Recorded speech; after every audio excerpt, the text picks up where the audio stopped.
How you doing, YouTube? Matt Massive Beer Reviews. Back with something. This is something. We're going to review it. So, yeah, here we go. We're going to review Ragnarok from OEC Brewing. It's a 13% alcohol by volume still blend of barley wine and imperial stout lagered in barrels for several months. Let's put a grasp or try to grasp what's going on here. So you're talking about a non-carbonated, so still, barley wine and imperial stout that they then lagered in barrels for several months. So OEC I was gonna say they don't fuck around. They do fuck around. That's what they fucking do. They fuck with everything. So what I'm reading here is they took a barley wine and a stout and they re-racked it into barrels that they pitched lager yeast to and let it do its fucking thing and then blended it together, and it was matured in Willet bourbon barrels from Bardstown, Kentucky. And this was bottled with a twist off, mind you, because it's, whatever, in October of 2019. So this is the weirdest fucking thing I've ever reviewed on my channel, so I got the weirdest fucking glass I have in my fucking glassware. I reached way back in the fucking shelf. I grabbed this fucking thing, which I don't even know what this is. It's more of a vase than a glass. But the reason why I don't I've used this a couple times in my channel.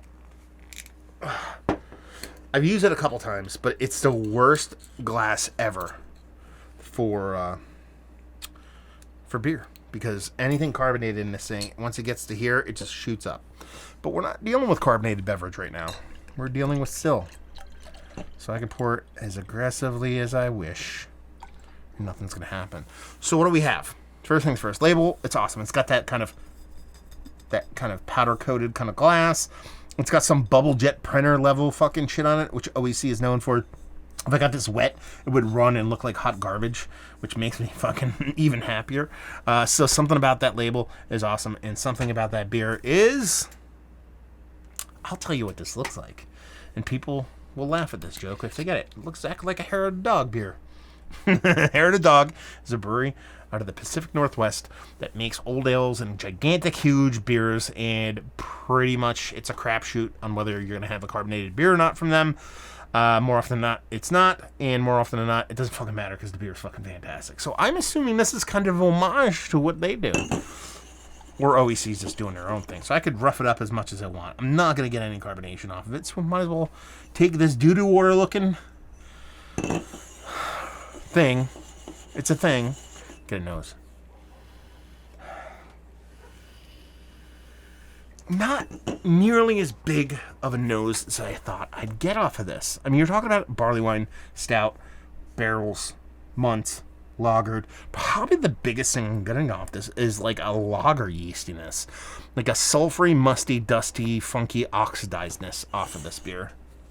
Not in a way it's like an old book, but in a wet cardboard that was wet then wet then dry kind of thing.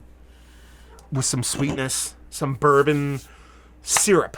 Like if you were gonna make like a maple syrup and you age it in a bourbon barrel, but then you dropped out all the maple flavoring.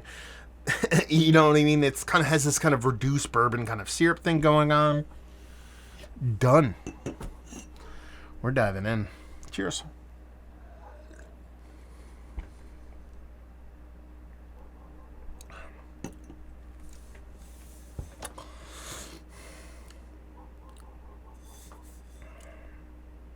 I don't know.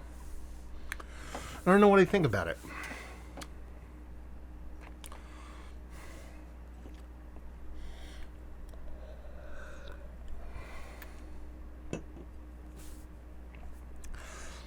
There's this musty component to it that is a little bit kind of funky for me. I get what they're trying to do. And I like the cut.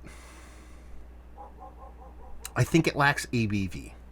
And by that I mean, so what are they trying to do here?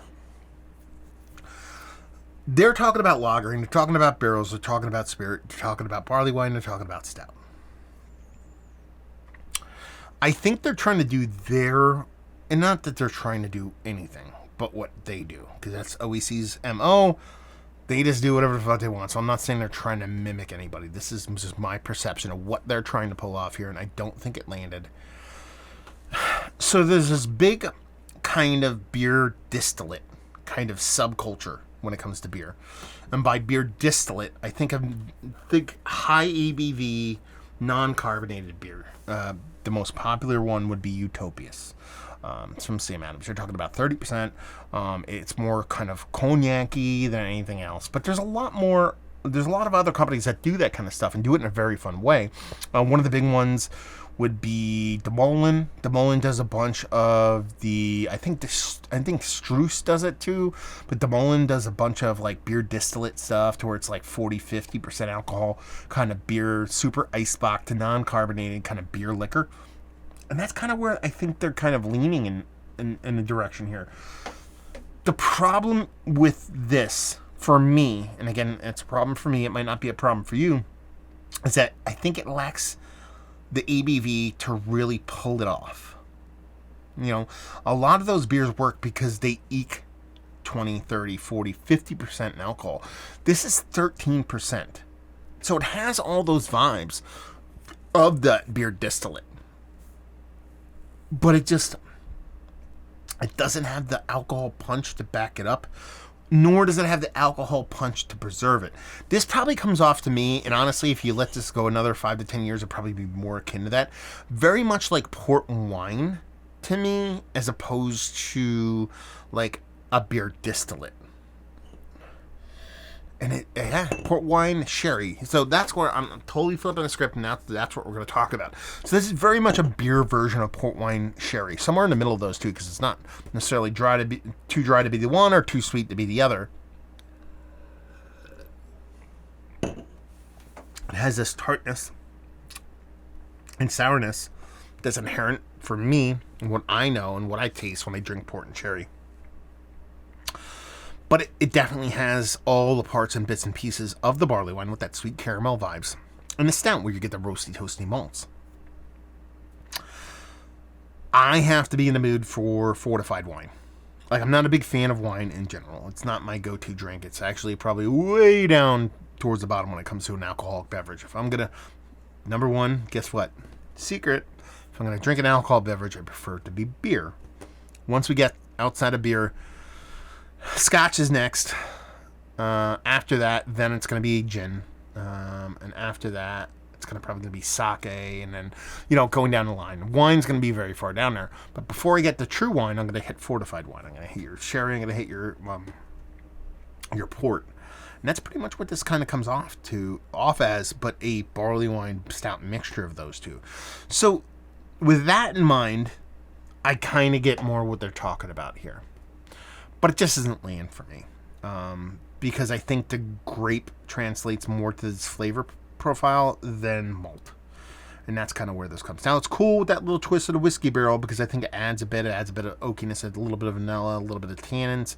Kind of adds a little bit to this, and it makes sense. When you make this 25%, I think you're onto something absolutely bonkersly fantastic. Absolutely bonkers fantastic. I got this nice cap on here. I'm going to seal this. It's non-carbonated, so it'll hold quite a bit. I'll let my boy Keith check that out tomorrow and see what he thinks. But yeah, let's put it fucking Max. This is such a fun review to do. Again, for me, it's not even really beer, but again, going in this, it's OEC, so I expected the weirdness, and I got the weirdness in a very fun way. So let's talk about it. Is this one of the better still blended barley wines and stouts that I've had as of late? It's the best one I've ever had. It's also the worst one I've ever had because it's the only one I've ever had. Listen, I'm not going gaga over this, but these are the things that make me very happy when it comes to beer and malt beverage. In that they took this cut. They tried this. Did it land for me? No. If you love fortified wines, you'd probably be like, this is probably the best beer I've ever had in my life because it's more to do with that than actual beer. Bump this up, man. Make this 23, 28% or more, and I think You can sell bottles of this for fucking $50, because that's what it is. Because it's still, it's not gonna go bad. I mean, this one at 13%, it's not gonna stick around all that long. Once you get up there in that 30-40%, it's not like you can cap this and have to drink it all in one night, man. You can spread this over time, so there's some potential here. Just where it sits right now, it's not necessarily my favorite beverage. Value and availability, I'm really curious to see what you paid for this, Max. So please let me know what's what. Leave you with, if you like what we like this. If you like fortified wine and beer, you'll like this. So there you go. Another beer in the books. Hopefully you guys enjoyed it down there. If you want to talk about it, massive beers. If you want to check me out doing the social media stuff, Beer Massif. If you want to check me out doing the podcasting thing, hopefully you guys enjoyed the review. Hopefully you're enjoying a little bit of OEC right now. Hope we'll see you next time. Cheers.